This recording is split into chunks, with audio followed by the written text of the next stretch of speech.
Lecture de la lettre de Saint Paul, apôtre aux Romains, chapitre 8, versets 26 à 30.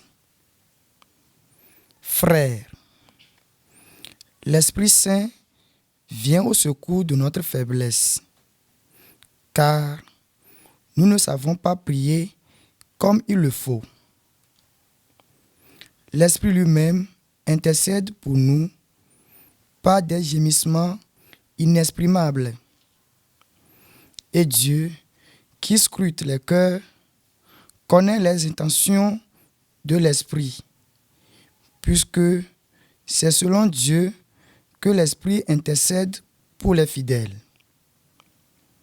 Nous le savons, quand les hommes aiment Dieu, lui-même fait tout contribuer à leur bien, puisqu'ils sont appelés selon le dessein de son amour. Ceux que, d'avance, il connaissait, il les a aussi destinés d'avance à être configurés à l'image de son Fils, pour que ce Fils soit le premier-né d'une multitude de frères. Ceux qu'il avait destinés d'avance, il les a aussi appelés. Ceux qu'il a appelés, il en a fait des justes. Et ceux qu'il a rendus justes, il leur a donné sa gloire. Parole du Seigneur. Nous rendons grâce à Dieu. Moi, je prends appui sur ton amour, Seigneur. Moi, je prends appui sur ton amour, Seigneur. Regarde, réponds-moi, Seigneur mon Dieu. Donne la lumière à mes yeux. Garde-moi du sommeil de la mort, que l'adversaire ne crie pas victoire. Moi, je prends appui sur ton amour, Seigneur. Que l'ennemi n'ait pas la joie de ma défaite. Moi, je prends appui sur ton amour, que mon cœur ait la joie de ton salut. Je chanterai le Seigneur pour le bien qu'il m'a fait.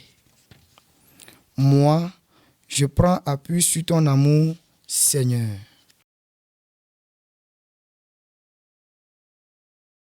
De l'Évangile de Jésus-Christ selon saint Luc, au chapitre 13, versets 22 à 30. En ce temps-là, tandis qu'il faisait route vers Jérusalem, Jésus traversait villes et villages en enseignant. Quelqu'un lui demanda, « Seigneur, n'y a-t-il que peu de gens qui soient sauvés ?»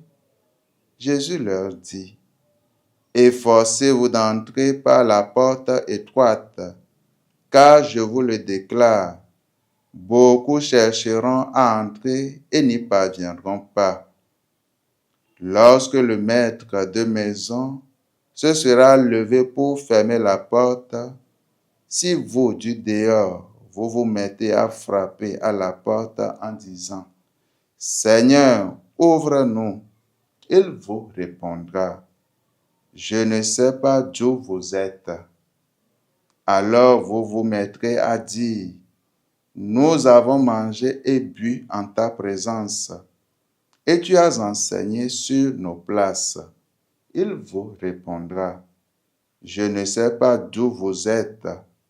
Éloignez-vous de moi, vous tous qui commettez l'injustice. » Là, il y aura des pleurs et des grincements de dents, quand vous verrez Abraham, Isaac et Jacob et tous les prophètes dans le royaume de Dieu, et que vous-même vous serez jetés dehors. Alors on viendra de l'Orient et de l'Occident, du Nord et du Midi, prendre place au festin dans le royaume de Dieu.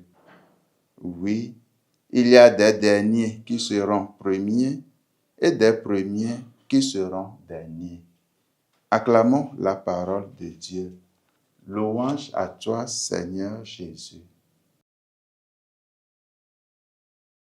Seigneur, n'y a-t-il que peu de gens qui soient sauvés?